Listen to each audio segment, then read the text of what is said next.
өзіңізге сәттілік тілей отырып, жаңа сабағымызды бастайық. Өткен сабағымызға бір шолып өтейік. Өткен сабақта сіздер қандай тақырыпты өттіңіздер? Кім айтады? Секунд өттік, е? Секунд ол не? Кім айтады? Айта ғой. Секунд дегеніміз ол саннан құралады.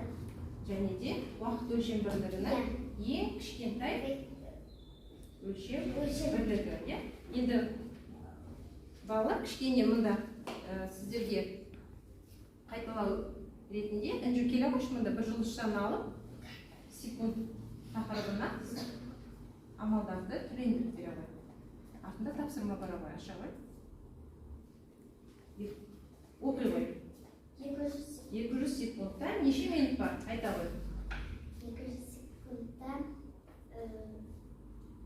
2 минут бар. Жаза ғой, 200 секунд.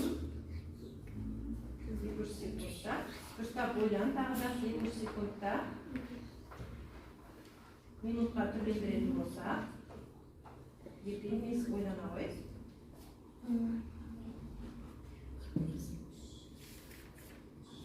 Алмат көмектесі ғой. 3 минут, 20 секунд. Жақсы. Рахмет. Тағы да кім келеді? Келе ғой.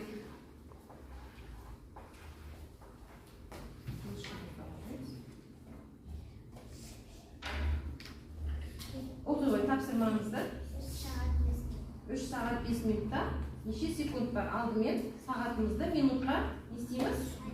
Айналдырып аламыз. Неше минут болады 3 сағатта?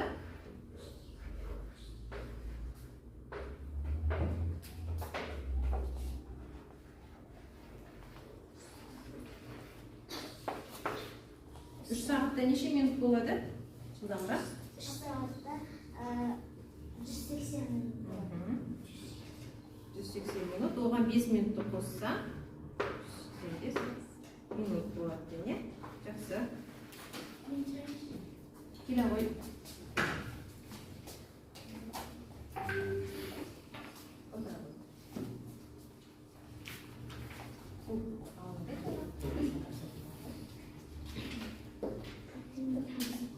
Екі минут 10 секунд дейді. Жұлдызшыдан саған отырам. 2 минут 10 секундта неше секундымыз бар?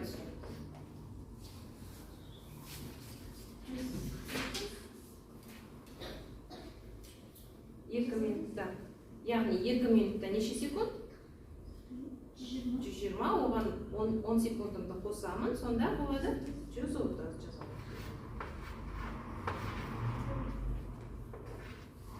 Жақсы. Келе ғой. Тағы да бір-екі тапсырма орындайық, балалар содан кейін жаңа тақырыбымыз бастаймыз. Оқи ғой. Қандай тапсырма сізде?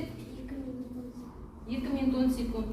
2 минут 10 секунд. Оны алып қойдық, мына жерде басқа тапсырманы аласың ғой деймін.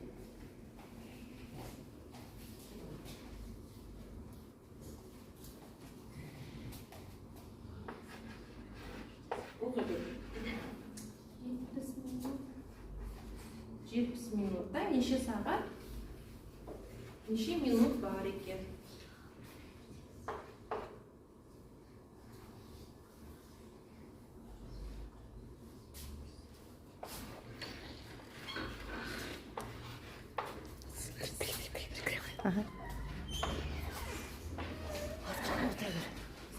Бір сағат 10 минутымыз бар. Ал ендеше балалар, сіздерге кішкене бейне жазбау соңғым кетті. Оны бір шолып өтейік. Сенің алдыңда циферблат берілген. Сен циферблатта екі тіл болатынын білесің. Сағат тілі және минут тілі. Сен сағат бойынша уақытты анықтай аласың. Қазір сағат 3-тен 10 минут кетті. Назар аудар, циферблатта тағы бір тіл бар. 1-ден 2-ге дейін санап көрейік. Және оны бақылайық. 1, 2. Тіл не істеді? Дұрыс, ол қозғалды. Тіл қозғалысына дәл 1 секунд уақыт кетті. Сондықтан осы тіл секундтық тіл деп аталады. Секунд жазбаша С әрпімен белгіленеді. Секунд минуттың 60-тан бір бөлігіне тең уақыттың өлшем бірлігі. Бұл дегеніміз 1 минутта 60 секунд бар. Кейбір сағаттарда минуттық тіл мен сағаттық тілден басқа секундты есептейтін секундтық тіл болады. Секундтық тіл циферблатты толық бір рет айналғанда 1 минут өтеді. Жақсы балалар. Яғни бұл бізде уақыт өлшем бірлігінің ең кішкентай өлшем бірлігі. Ал бүгінгі тақырыбымыз біздің уақыт өлшем бірлігінің ең үлкен өлшем бірлігі. Ол қандай өлшем бірлік деп ойлайсыздар? Кім біледі? Қадыр айта ғой. Ғасыр, дұрыс айтасың. Яғни бүгінгі сабағымыздың тақырыбы ғасыр. Бүгінгі сабақта сіздер балалар уақыт есімізде сақтап аламыз. Ғасыр уақыттың ең үлкен өлшем бірлігі. Бір ғасыр, яғни неше жылға тең деп ойлайсыз? Бір ғасыр, әрине сіздер білесіздер, 100 жылға тең екен. Енді балалар сіздерге тапсырма берейін. Экранға назар аударыңыздар. 5 ғасыр дегеніміз неше жыл болуы мүмкін? 500 жыл. Оған 230 жылды қосса, осы есепті маған орындап береді. Келе алайын. Ал жарайды.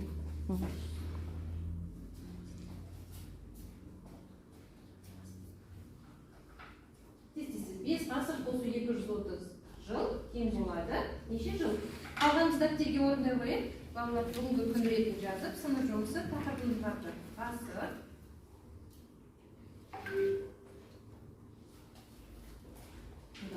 Бес ғасыр қосу 230 жыл тең болады.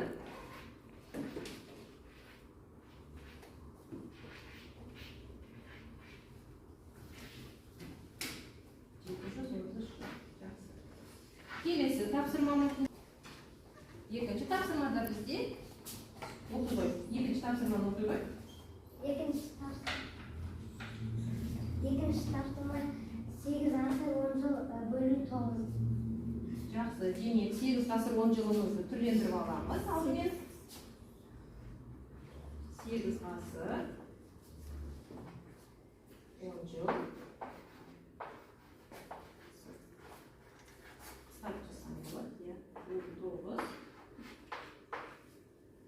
Бірінші түрлері бар. 810-ды бөлеміз 810 жыл.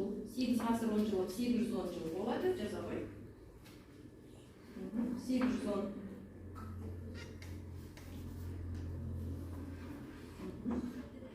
Сегіз.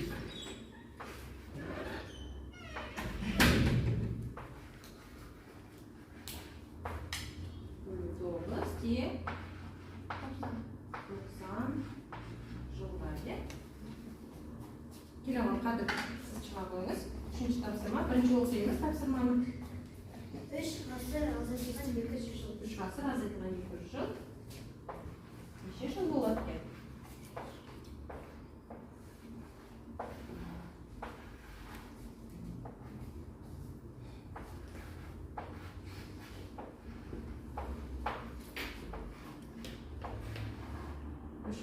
Ғасыр 300 жыл болады, одан 200 жылды азайтсам 100 жыл болады. Дұрыс.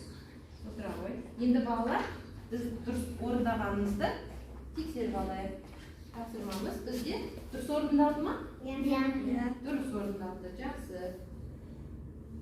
Яғни екінші тапсырма балалар. 2 ғасырдан артық тіршілік ететін ағаштарды анықтау керекпіз. Кітабымызда бұл тапсырма беріліп тұр, иә? Яғни бізде өсімдіктер шырша, көктерек, жөке, қайың және шетен ағаштары. Осы ағаштар неше жыл тіршілік етеді екен? 200 ғасырдан артық қайсы ағаштар тіршілік етеді екен? Атап беріңіздерші. Інжу айта ғой. Шырша. Отыра ғой. Екінші. Көктерек, яғни 300 жыл. Айта ғой. Жөке ағашы неше жыл тіршілік етеді? 500 жыл. Қайың 150 жыл. Қайың 150 жыл 2 ғасырдан асып тұр ма? Шатаспай. 150 жыл бұл неше ғасыр болады? Айта қойыңыз. 150 жыл неше ғасыр болады? Айтшы тұрғындар. 50 жыл, бір ғасыр 50 жыл. Бір ғасыр 50 жыл болады екен. Демек, 2 ғасырдан асып тұр ма? Жоқ. Қайың ағашы бізде 2 ғасырдан асып тұрған жоқ.